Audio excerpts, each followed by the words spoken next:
Hey, it's Sunday and it's a whole different feeling from like say maybe 2 or 3 weeks ago. Is it not? Do you not feel the difference? Damn it! The Texans have become like talked about positively nationally, and it's a little bit weird. These are two teams facing each other today that are seemingly headed in different directions. With the Falcons having dropped a couple, and the Texans having won a couple, like in spectacular blowout fashion. That's really the thing. I sat back this morning and I thought, okay, wait, why are people making such a big deal out of this? CJ Stroud's put up some historic numbers, but I feel like the team has taken on a glow that's greater than perhaps maybe what the Bengals had when Joe Burrow was playing really well as a rookie, and Joe Burrow just wasn't winning a lot of games. He was playing really well, but they just didn't have the whole package together. It's the blowout fashion. And even before I get into previewing this game, especially, I want to address the people who would worry that the Texans are getting ahead of themselves. I think we as fans might be getting ahead of ourselves. I feel like people in the media, like myself, might be getting ahead of ourselves. And hopefully that just doesn't affect the team whatsoever. I mean, D'Amico and Bobby Slowick and Matt Burke and like all those guys, CJ Stroud himself, they really stress keeping an even keel. So I'm not too worried about that. Are we setting ourselves up for a big letdown? Who cares? The Astros are never going to lose another baseball game. I think that's clear and evident. The scariest moments they had were in the first two innings yesterday. Oh, and then also in the sixth. Okay, but other than that, they'll never lose another game. Everything's going to be just fine. I think if you are a Texans fan, most of you are Texans fans. I know I'll get a few Falcons fans sent here via the algorithm because I SEO'd it that way. But the biggest thing I think in terms of names are, yes, Bijan Robinson is playing very well. He is there. He is really the key today for the Texans to key in on, especially given some of the troubles the Texans have had with their run defense. But two names, Kyle Pitts and Cordero Patterson. You might be wondering, like, how come these guys aren't showing up in the highlights? Why aren't they more heavily featured? Patterson played one snap last week after the game was already out of hand. Pitts had a couple receptions last week. He's just not himself, and they're both coming off of injuries. So those would be the two guys I think that would be 100% different. 100% different. I don't know if they'd be 100% different. They've got an issue at quarterback. Desmond Ridder just simply isn't the guy. I think any Falcons fans would agree with me that Desmond Ridder has shown that they need to start looking for other answers. But Kyle Pitts and Cordero Patterson are just banged up and not themselves. And Arthur Smith said as much this week. So really, very much the focus will be on Bijan Robinson. Last year, the rushing offense as a whole, they were third in the NFL. They averaged about 160 yards a game. Right now, they're sitting back at 11th at 128 yards per contest, as people like to. Why do people write? I copied and pasted that stat right there. Why do people write per contest? Nobody talks about the contest between these two. But the like Pitts, let's see, what did he have last year? He had an MCL. Last week, he had 2 catches for 21 yards. They lost to the Jaguars, remember, in London. I guess that's another secret advantage I think that the Texans might have. And I know the stats don't bear this out. There's not as much of a hangover after a Jaguars game in London or after a London game than you might think or realize. But I do think that given the fact that the Texans are getting healthy, whereas the Falcons still seem to be banged up and suffering from some of their injuries and absences, I think that benefits the Texans. I'm gonna, spoiler alert, I will pick the Texans today. The keys to the game, in my opinion, today, 100%. Like you could determine the wins and the win or the loss, strictly based on how many tackles the Texans miss. They're leading the league by a wide margin right now. Actually, I'll tell you what the margin is. It's kind of shocking, and it's probably not alarming to Texans fans, but it's alarming. It's not alarming that they're leading the league in missed tackles, but it's kind of alarming in how convincingly they're doing it. They're not messing around. They're not leaving anything to chance. When it comes to missed tackles, the Texans lead the league with 45 missed tackles. And that's 5 more missed tackles than the New York Giants. And if you go down to where the Falcons are like right around the median at 26 missed tackles. So the Texans they've missed twice as many tackles as the average NFL team. The one thing that's their saving grace is that they do swarm to the ball, and they preach that and preach that and preach that. That look, you gotta have 5, 6, 7 guys to the ball. I do feel like a little bit like, okay, I don't want to give them too much credit for that. Like Jalen Petrie and Jimmy Ward being the 5th or 6th guy to finally save them from a breakaway touchdown isn't like a sign of magnificent run defense. The one thing that could help them today, and I do think they're getting better in some respects, although Christian Harris is out, but Christian Harris has been one of the weaknesses in the run defense. So I'm not as worried about that from a run defense standpoint. Like Bijan Robinson, he's got a little bit of that. This isn't a direct comparison to the player himself, but like Derrick Henry and Saquon Barkley are both guys that if you can disrupt them early in the down, if you can get them going east and west when they don't want to, when it's I'm not talking like, zone blocking, run to the sideline, then cut up. If you get them to stutter step a little bit or get them to hesitate a little bit, it changes them as a running back. It's not a weakness per se. It's just that's the style they are. And I think Bijan Robinson does that a lot. If he has really good blocking or if he has a clear path or if he can cut back and he knows where he wants to go, he's really, really scary. He doesn't have incredible breakaway speed, but he can do a lot of damage. And he can be very, very shifty within the run. If you nab him in the backfield, if you get him down or get him to have to juke before he really wants to juke, you've got a chance. And the Texans, with their penetrating style of defense, tend to do that a lot. They've got to wrap up. Like last week, they just did not wrap up. The other big thing the Texans defense is like close to doing, but just not quite doing, is getting the quarterback down. They are 3rd in the NFL in quarterback pressure rate. So they're getting pressure on the quarterback a lot. And mind you, that's they're 27th or 28th in blitz percentage. So they're not blitzing. They're rushing with 4 and they're getting to the quarterback. They're just not getting the damn quarterback down. That's where both with running backs and quarterbacks, they got to get these guys down on the ground. And that's huge today. The missed tackles are a very, very, very big deal today. I want to say pass protection because for one, I think Grady Jarrett is,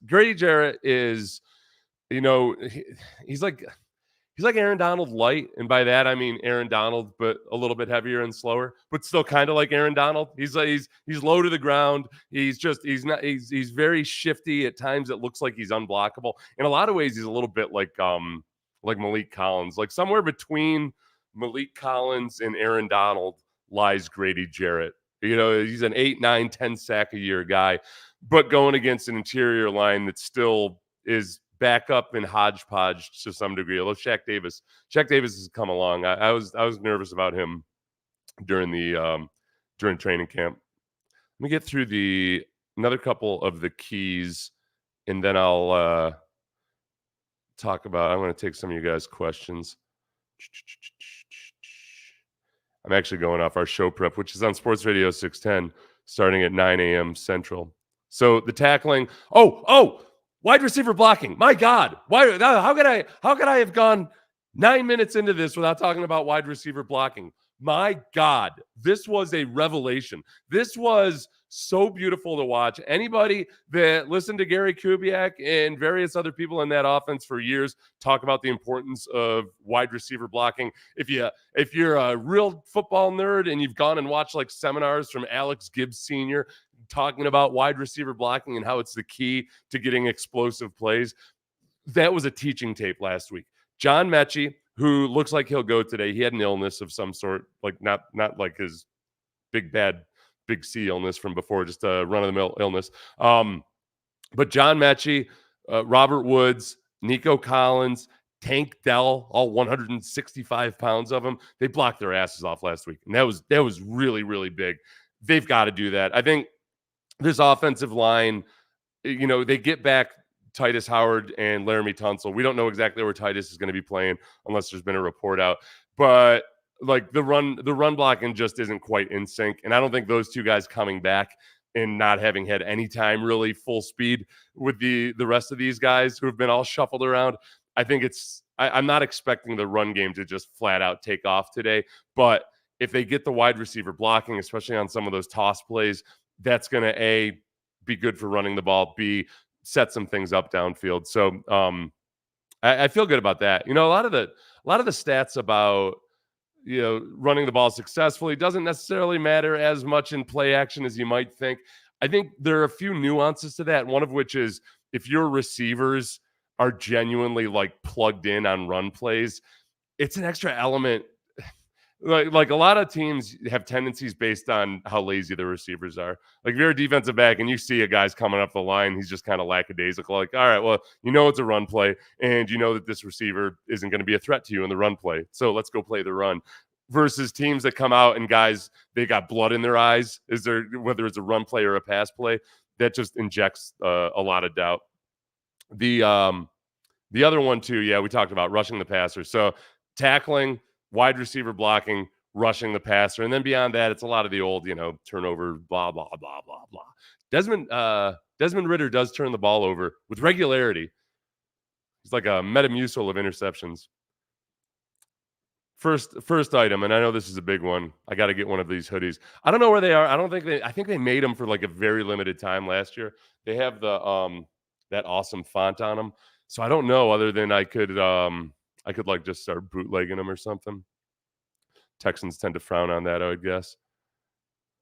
Yes. Yeah. Let's go. I'm in Boston on a trip. Gonna go stream the game on my phone. Yes, LFG.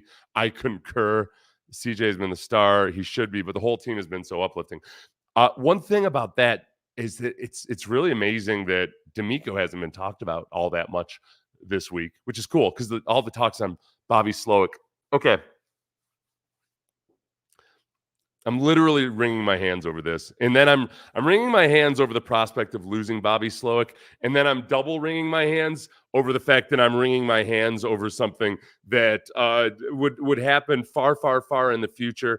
And he hasn't even proven himself for an entire season. And yet, I know what some of you are going to say in the comments. It's been 1 year. People aren't going to hire Bobby Slowick after just 1 year as an offensive coordinator. Exhibit A, Mike McDaniel. Exhibit B, Zach Taylor. Exhibit C, Matt LaFleur.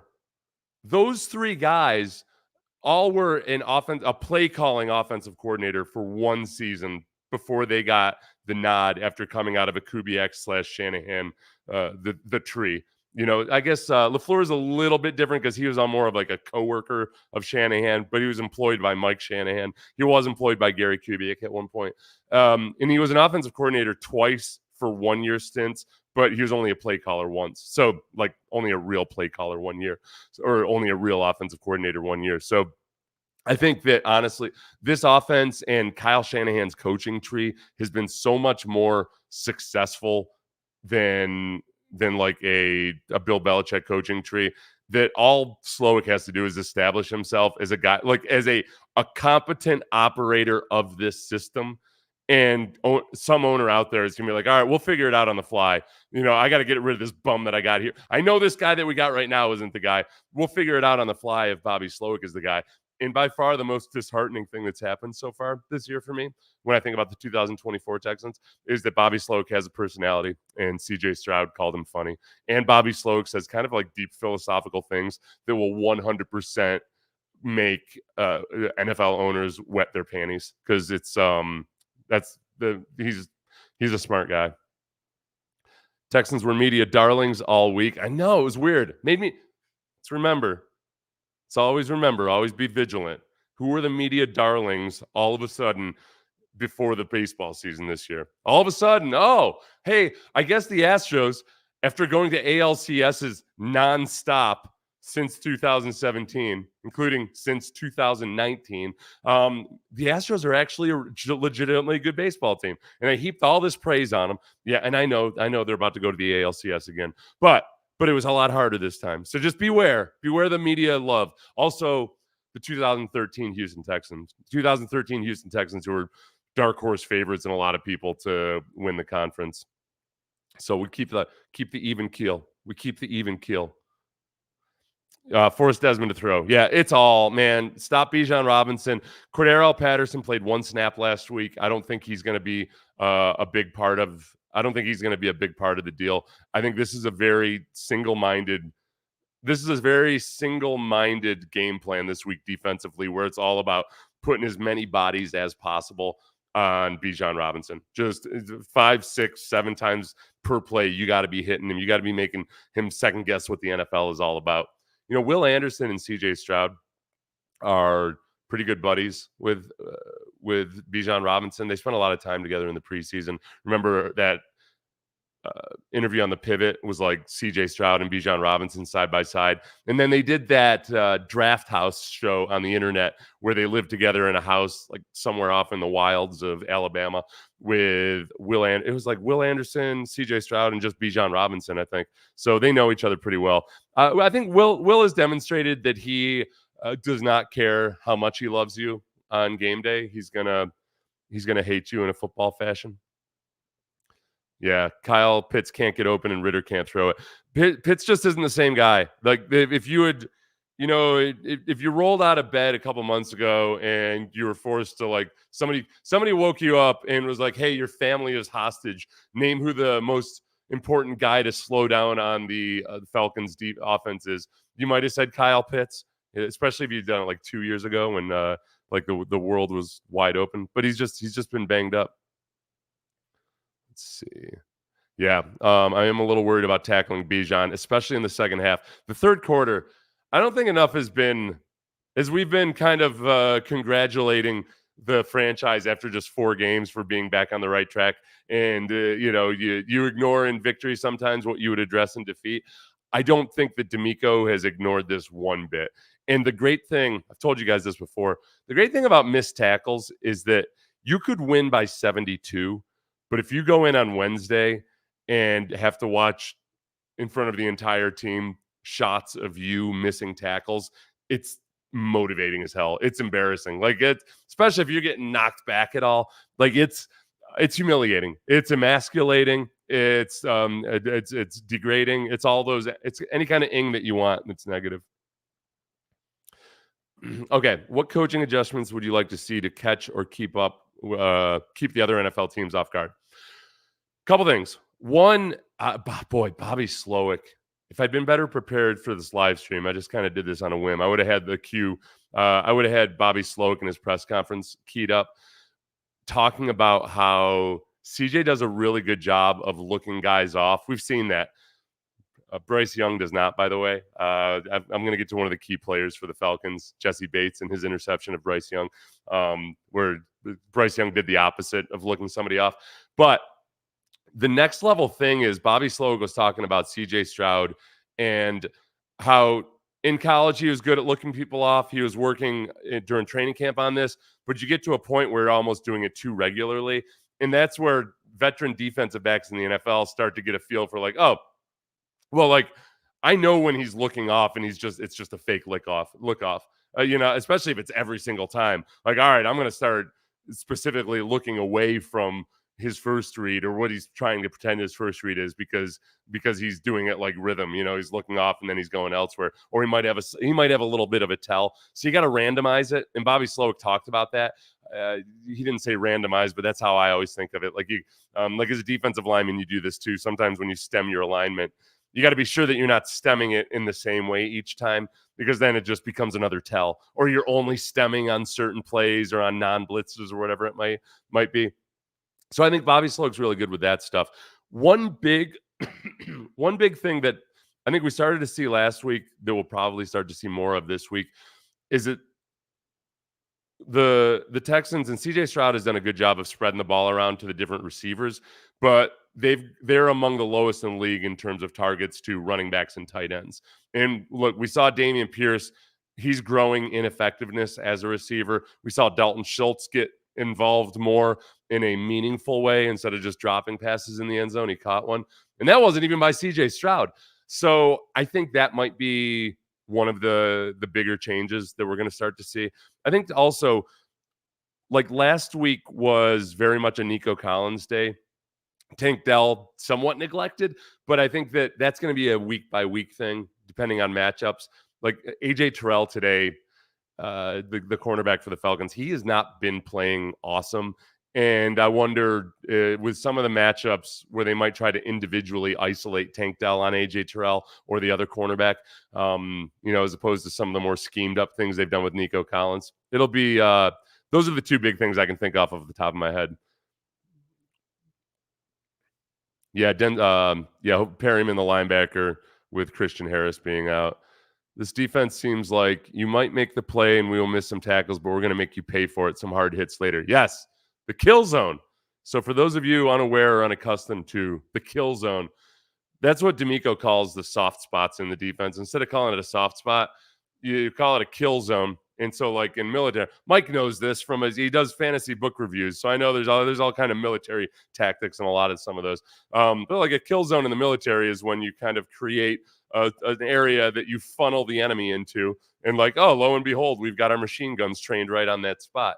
That's the psychologically the psychological framing tool they use. That hey, if we're playing zone, there's going to be soft spots in the zone. So there's going to be receptions there. But you know what happens? When somebody catches the ball in that soft spot, we turn it into a kill zone, and everybody has to come in and just absolutely destroy whoever catches the ball there. So it is the swarm. That's why the swarm mentality is so essential. If they're going to play zone, especially with Derek Stingley out, if they're going to continue to play a lot of zone, not blitz much at all, remember one of the lowest blitz rates in the league, then they've got to make people pay on the back end. Hail Seth, I like that. That's good. Someday you're warming up for the one day when I have preemptively I have appointed myself ahead of time warlord of Houston in case there is some kind of apocalyptic event, either supernatural or technological. I'm gambling on technological before supernatural. Kevin Walter would be proud. Yes, he would be proud of the blocking receivers. Let's see. Mike's book. Oh, yeah, Mike, military fan, always sees equals NFL football. Jags might steal one here. Let's see. Hopefully not the penalty zone. Oh, yeah. Okay. So somebody had a question. I was looking for the penalty question. Will the O-line be better or will they get a lot of penalties today? This is what I get nervous about. Okay. So there's been a point of emphasis on these offensive tackles not lining up too deep, not getting a rolling start into their kick side and into their pass set. And last year, Laramie Tunsil led the NFL in false starts. Titus Howard was tied for 6th. So Titus Howard one time in the preseason or in week 1 commented on Twitter about somebody had posted a picture of somebody that was called for offsides or for a false start. And Titus Howard said, looks legal to me. And I don't know if he was trolling people or not, but I don't need my offensive tackles who were 1st and 6th in false starts last year to start to take some kind of sick pride in breaking the rules. Like the reason that like Laramie Tunsil especially, Laramie Tunsil is so athletic. The last thing he needs to do is to get that little extra perfectly timed kick slide going. And it's not like I think sometimes offensive linemen might look at it in their minds as well. It's a 5-yard penalty and you get the play over.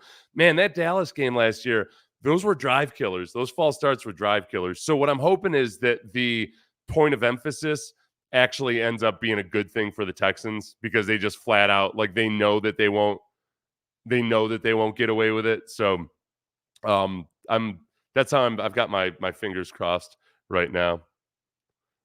I will not, you know what? I'm not even going to put the comment about the certain type of jackets up on the screen. Okay, guys, I'm not going to do that. I want to do this. Let's go through McLean's column on Sports Radio 610. And Sean and I start our pregame show in 35 minutes. If you go to the Odyssey app, that's a good place to do it. That's where Sean keeps me more on track and everything with an actual outline. And he holds me accountable for when I claim I'm going to do something and I don't. Let's see. I know you guys won't be able to read this all that well, but I want to go through McLean's 5 must-dos, 5 questions before the game. I'm not going to read it in a McLean voice because that's physically taxing. I don't know how the hell I don't know how McLean reads it in a McLean voice, but he does it all day long. La, la, la, la. All right, here we go. Can the Falcons contain CJ Stroud? That's a big question. The Falcons have 5 sacks in 4 games. Stroud hasn't been sacked in the last 2 games. So for you Falcons fans who might stumble upon this stream or this preview, know this. DeMeco Ryans has played behind a different set or combination of offensive linemen every week this year. The first 2 weeks, he got sacked in the double digits. It was 11 or 13. And then in the last 2 weeks, playing behind 4 backup offensive linemen, some of them third stringers or street free agent signees, he's gotten sacked 0 times. And it's been a combination of really good scheming by the offensive coordinator, very good blocking by the running backs, even when it wasn't really good running back. Like the running backs are willing and throwing their bodies there, getting the tight ends and fullbacks involved. And then also those guys just playing above their pay grade. I think Chris Strausser, the offensive line coach, deserves a bunch of credit. But it's not like the offensive line has been awesome. It's been a whole lot of CJ Stroud, especially really knowing I gotta ditch the football right now. If you look at it, you look at the box score from last week and you might think, well, what was so impressive about that? He was like 50-some% completion percentage. Yeah, that was like the hardest earned 50% completion percentage because he had to throw the ball away multiple times. He got one intentional grounding that he shouldn't have gotten. You know that I mean it was the proper call, but he's gotten really good at bailing out when under duress. And the big question is, all right, like how long can you sustain that? Getting Titus Howard and Laramie Tunsil back this week is important because I think there's only so much scheming you can do week in and week out before defenses start to figure out how to exploit it. Like if you got a fullback in and he's not being used as a receiver that often, and when he was used as a receiver on 4th and 1 last week, it was an ineffective play. When you've got your running back staying into pass block, you start to get kind of predictable because you only got 3 receivers out on routes, sometimes 2 receivers out on routes. And it starts to get predictable and teams can start to play selectively aggressive. So they gotta not be banking on that every week. These guys coming back this week is really good. Very important. Let's see, here's the money stat. He's 5th in completion percentage right now at 76.2%. The important thing about that is that Stroud is completing 76% of his passes, but he's also top 3 in yards per catch. So yards per catch or yards per attempt. It's yards per attempt. So it's not like this is all dinks and dunks. It's a whole lot. They're taking deep shots. They're also getting a whole lot of run after the catch from Nico Collins. And those aren't on dinks and dunks or anything. Those are nice in stride, over the middle, intermediate routes. It's been a really good performance. It's been a really good performance. John McClain then says, as his second of 5 keys to the game, the Falcons should double cover Collins. See, I don't know about that. John says there's a good chance the Falcons will watch tape of the Jacksonville game and focus their attention on Collins. Against the Jaguars, he was covered so well, he was targeted only 3 times, catching 2 passes for 34 yards. That kind of strategy to contain Collins opened up the field for Tank Dell, who had 5 receptions for 145 yards and a touchdown against the Jaguars. I feel like John just made his own argument against himself in that one paragraph. So in 2 sentences, John both said something the Falcons would have to do. But if the Falcons were just going to John McClain to say, hey, give me a game plan, as I'm sure many teams do, John would say, well, what you got to do is double team Nico Collins. That's how you shut down Nico Collins. And they'd be like, oh, cool. So that'll shut down their passing game? No. No, you got this little feller, Tank Dell. And I don't know why now I'm turning into more of a Bob Orgeron accent than a John McClain accent. I would say if I'm the Falcons and I want to tank this game, I say by all means double cover Nico Collins. I would be focusing on route, like as a defense. This does not sound glitzy or glamorous. I would be focusing a lot on that middle chunk of the field defensively and route combinations right now. Like at this point, after 4 games, Nico runs about 3 or 4 routes really well.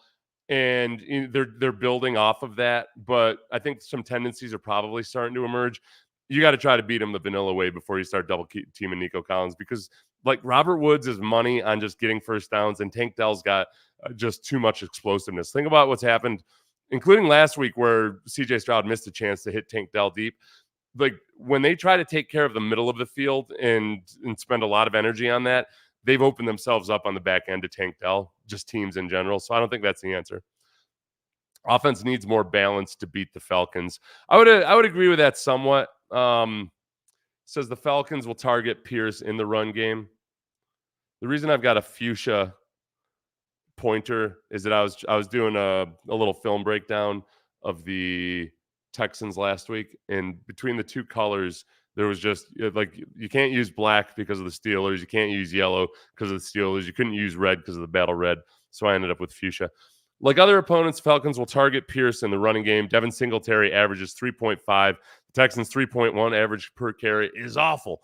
And most of that can be attributed to injuries on the offensive line, which won't be an excuse at Atlanta. So the Falcons' defense is like they're a legit defense. And that's where I'll talk about Jesse Bates now.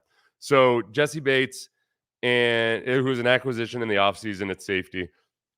In the first game versus the Panthers, if you want to get a little bit of Schadenfreude in here, Bryce Young early on had a really, really bad interception where he just stared down his receiver on a crossing route versus cover two, in which the defense lined up in cover two. The safeties stayed in cover two. It was like a textbook. Look it up on the internet for a zone defense tutorial. He's seen that before.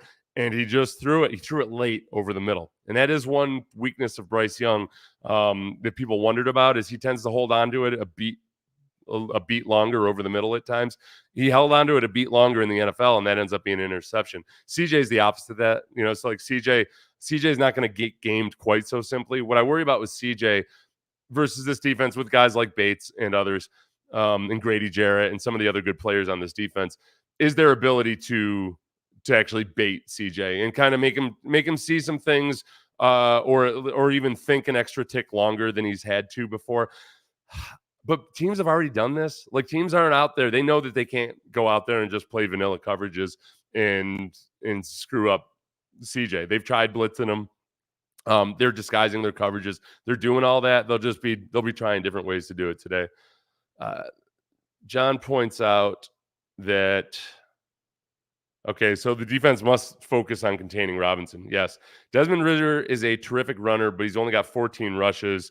Matt Burke's defense has been working on containing Robinson, who's also an exceptional receiver. I think that it was really disappointing that the Texans weren't able to get Kenny Pickett on the ground last week. And Kenny Pickett, like, he's one of those guys that's just bigger and stronger than you think or realize until you see him in person. Then you realize, okay, look, he's not an incredible athlete, but we knew he could run, but he also can withstand some punishment in the back. Look, Desmond Ridder, I don't think can withstand as much punishment. He's more of I look at him as like a Marcus Mariota type, where he can run. It's not really how he wants to make a living in the NFL.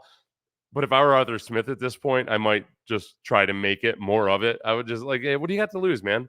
One of the bloggers for the Falcons called this a artistic smash mouth.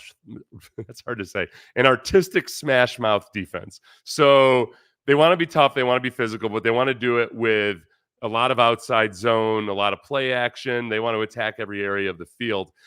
And I can't believe, I don't know if this guy was working off of exotic smash mouth, but like exotic smash mouth was what Mike Mularkey called it when he was in Tennessee, and Arthur Smith was working for Mike Mularkey. Mike Mularkey did not last long as a head coach, but it also reminds me that Arthur Smith was at Tennessee. He worked under 4 different head coaches.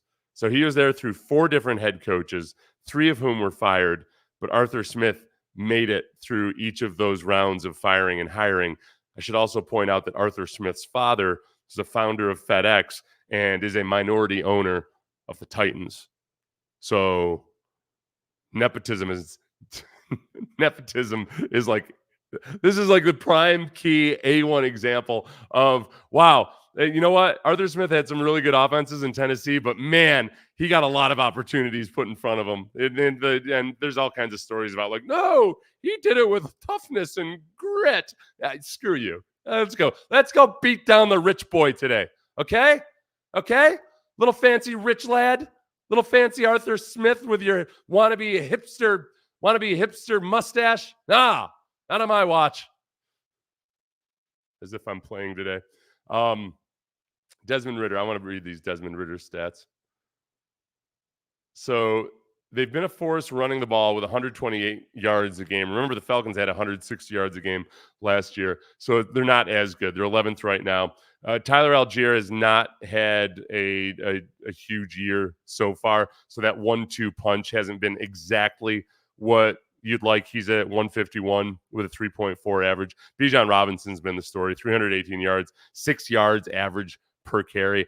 Again, for those of you who just joined us, the key with Bijan is to get him to stutter step early, get him to go east-west early in the down, and he's not nearly as effective. And that's not a criticism. It's just, the difference. He's that type of a runner. He doesn't have huge breakaway speed, so I do feel good about the Texans at least making up for their poor tackling. If they can't fix their poor tackling, they lead the league in missed tackles right now. If they can't fix their missed tackles today, at the very least, keep doing what you did last week and rally to the ball, because Bijan Robinson is unlikely to take it to the house unless he's got a clear pathway.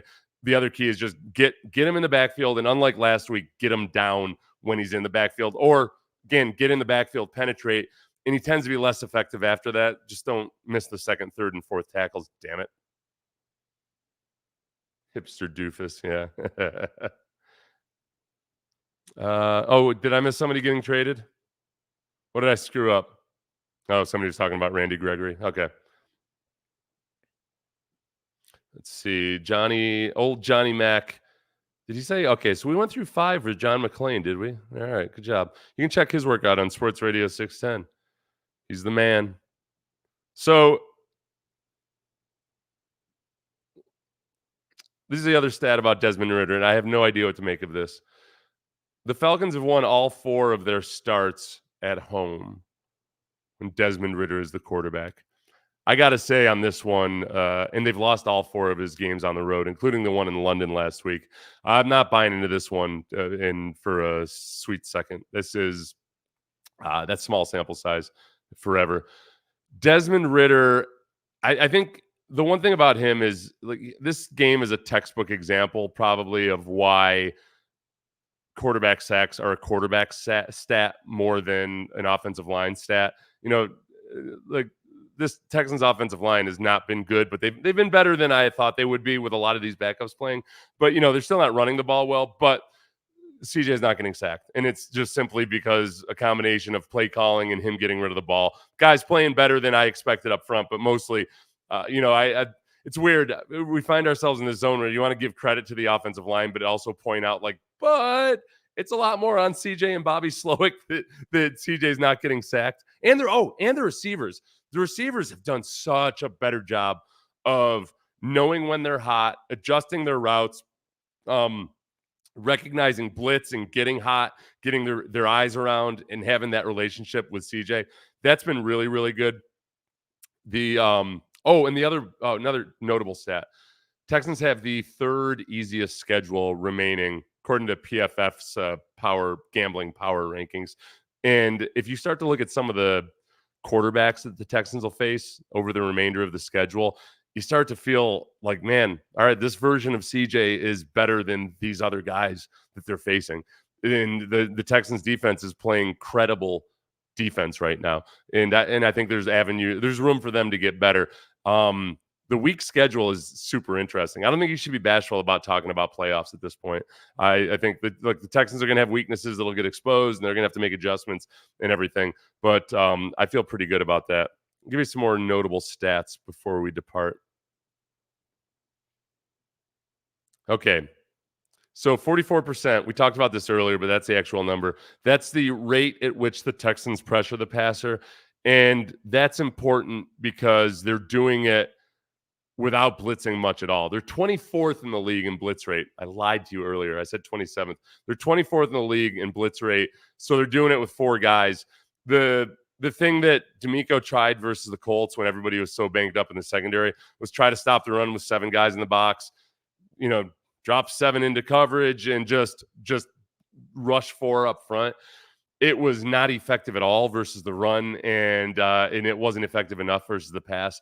I don't know what would happen if they were to face the Fighting Gardner Minshew's again, if it would be more successful now. I want to be sure that, look, it might just be a function of the 2 teams the Texans just played, that they've been better at it, but they do look like they're a lot crisper with it. And they're getting pressure on the quarterback. They're just not getting him down on the ground. Okay, this is a good number for Desmond Ridder. 6.6% turnover worthy play rate, and that's by Pro Football Focus. For those of you who don't know or aren't familiar with me, I like Pro Football Focus for a lot of their specific stats. I don't tend to care too much about their overall grades for players because there's a lot of nuance to it. But for certain things like turnover worthy plays, sometimes interceptions don't tell the whole story. Like CJ Stroud, he's had 0 interceptions, but everybody who's watched every game knows that he's had some close calls. By their metrics, he's had 4 turnover-worthy plays. I would argue one of them, and I would say he's had 3 turnover-worthy plays, but whatever. So 4 turnover-worthy plays, which is fine. That's a fine number. Desmond Ridder has way more than that. They didn't list the number on the stat that I looked at, but that's the opportunity today. If you're going to rush 4, if you're going to get pressure on the passer, and the quarterback is a very, very inaccurate guy, then come down with the ball like Steven Nelson did last week. 318 yards. That's Bijan Robinson, who's 3rd in the league in rushing, but behind Christian McCaffrey and DeAndre Swift. He also leads Atlanta in carries and receptions through the first 4 games of the season. I would read you some CJ Stroud stats, but I feel like all of you have seen all of them. The ones that I like the most are the ones that they'll be something like the first quarterback to have a certain number of receptions without an interception, and a number of receptions without an interception, and then it'll be like Pat Mahomes, Aaron Rodgers, Tom Brady, and Mark Bulger. So that's that little dose of reality you need to remember. Like, oh yeah, wait, who else got off to a really fast start like this? Oh yeah, Carson Wentz did. And I will argue. I've got arguments for why CJ Stroud is different than those guys, but it just maintain that humility. That's humility we need as fans. 29. The Texans are 6th in the NFL over the past 3 weeks in scoring. Even though they put up just 9 in the opener against Baltimore, they've rebounded with nearly 30 points per game in the last 3 games. For context, and I believe I got this from Battle Red Blog. Oh, no, this might be from John Harris. This is from John Harris on the website on HoustonTexans.com. For context, the Texans scored 30-plus in a single game just 4 times over the last 2 seasons. Oh, my God.